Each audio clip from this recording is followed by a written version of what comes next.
300 milhões de reais de dívidas, sem divisão para disputar no Campeonato Brasileiro. Lanterna da segunda divisão do Campeonato Paulista, sem vencer há 5 meses. E agora com taças penhoradas. É a Portuguesa se esforçando ao máximo para acabar.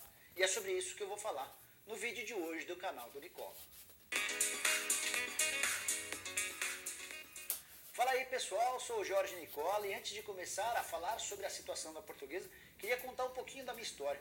Para quem não sabe, eu torço para a Portuguesa porque sou filho de um português e ia ao Canindé ao lado dele, seu Antônio Jorge, e do meu irmão Antônio Humberto desde muito pequeno. Inclusive tenho conseguido passar essa paixão pela Portuguesa para o meu filho Luca. Mas a Portuguesa se esforça ao máximo para que eu, meu pai, meu irmão, meu filho e todos os seus torcedores de verdade se afastem de vez. Minha grande pergunta é, será que a Portuguesa fechará suas portas e acabará suas atividades em breve ou se tornará um clube de bairro?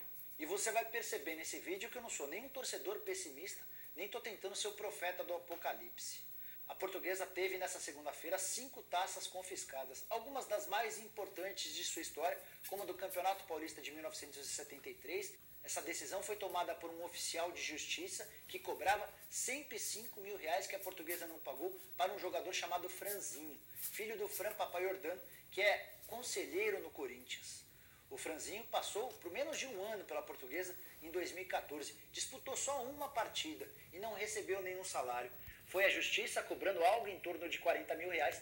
Hoje a dívida é de 105 mil reais e diante da falta de pagamento, esse oficial de justiça decidiu recolher essas 5 taças que, na análise dele, valem algo em torno de 116 mil reais. Todas essas taças vão para um depósito do Tribunal de Justiça e só sairão de lá caso a Portuguesa faça o pagamento. E aí eu ouvi de um dirigente da Lusa que não há qualquer lógica em pagar esse valor para ser restituído das taças, porque todas as outras pessoas para quem a Portuguesa deve fariam o mesmo procedimento, pedindo a penhora das taças. Esse é só mais um dos vários últimos capítulos de uma história extremamente triste para o torcedor da Portuguesa. A Lusa perdeu nesse domingo por 3-2 para a Penapolense, que era até então a lanterna da segunda divisão do Campeonato Paulista. Com a derrota, a Portuguesa se tornou a última colocada, ou seja, está muito próxima de ir para a terceira divisão do Campeonato Paulista. O treinador contratado na quinta-feira, o Paulo Roberto, desistiu de treinar a Portuguesa depois de ver o fiasco dos jogadores em campo. E a Portuguesa, nesse momento, está sem treinador. A última vitória da Lusa ocorreu há 5 meses, ou seja, no ano passado. Nesse Campeonato Paulista da Série 2, só empates ou derrotas. No cenário nacional, a Portuguesa vai de mal a pior. Em 2019, ela fica de fora pela segunda vez consecutiva de qualquer divisão do Campeonato Brasileiro. O péssimo ranking da Lusa no cenário nacional também faz com que ela não seja mais convidada para Copas do Brasil pelo segundo ano consecutivo. As dívidas, de acordo com a própria Portuguesa, hoje giram na casa dos 300 milhões de reais e as receitas praticamente desapareceram. Na Federação Paulista, por exemplo, a Portuguesa tem um débito de 17 milhões de reais. Ou seja, qualquer cota a que a Portuguesa teria direito, como a participação no Campeonato Paulista da Série 2, de 800 mil reais, não é depositada nas contas da Lusa e é utilizada para diminuir esse débito. A Portuguesa se tornou tão pequena que hoje tem a menor folha salarial de sua história, algo na casa dos 170 mil reais por mês. Em 2013, no ano em que disputou pela última vez a primeira divisão do Campeonato Brasileiro, vários jogadores tinham salários acima dos 170 mil reais. E aquele fatídico ano de 2013, para mim, ajuda a explicar o porquê de a Portuguesa estar acabando. Vale lembrar que dentro de campo a Lusa conseguiu a manutenção na primeira divisão, mas dias depois do campeonato acabar, surgiu a notícia de que Everton, meio atacante, havia sido utilizado na última rodada do campeonato num jogo que pouco valia contra o Grêmio de forma irregular.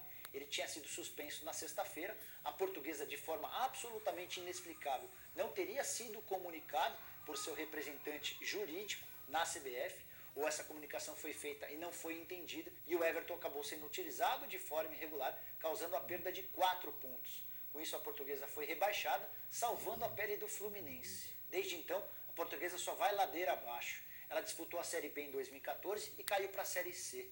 No primeiro ano de Série C ainda conseguiu se manter, mas no segundo ano caiu em 2016 para a Série D. Na estreia da Lusa na última divisão do Campeonato Brasileiro, ela não conseguiu sequer passar da fase de grupos e desde então não tem mais divisão para disputar. Uma das poucas esperanças que o torcedor da Lusa tinha era vender o Canindé. O estádio seria derrubado e naquele espaço seriam construídas 7 torres comerciais, com shopping e escritórios. A Lusa, inclusive, teria uma pequena participação em cima dos lucros de todo esse empreendimento e teria todas as suas dívidas pagas pelos responsáveis pela construção. Em troca, a Lusa ainda teria direito a um estádio novo, menor, mas adequado à realidade da Portuguesa. E todo o clube social absolutamente abandonado da Lusa seria transformado num prédio vertical, onde teriam quadras, piscinas e a perspectiva de retomada dos sócios que abandonaram o clube há muitos anos. O problema é que, por conta de picuinhas internas, vários conselheiros votaram contra qualquer possibilidade de negociação nesse sentido. Os investidores que tinham interesse acabaram desistindo do negócio e hoje a Portuguesa está absolutamente abandonada, correndo sério risco de, em pouquíssimo tempo, fechar suas portas ou ter de se contentar com o status de um clube de bairro, bem pequeno, que nada tem a ver com aquela Lusa do século passado que chegou a ser base da seleção brasileira, ou aquela que encantou o país sendo vice-campeão brasileiro em 1996. Eu, durante minha infância e adolescência, ainda tive a oportunidade de ver a Portuguesa brigando por títulos, e essa era a minha grande chateação. Porque todos os times dos meus amigos conquistam títulos e o meu não? Hoje, muitos anos depois, eu tenho a convicção de que eu era feliz e não sabia, porque mesmo sem títulos, meu time disputava a primeira divisão, conseguia pagar suas contas em dia e não era vítima de todos esses desmandos que estão fazendo a Portuguesa acabar. Eu só lembrei.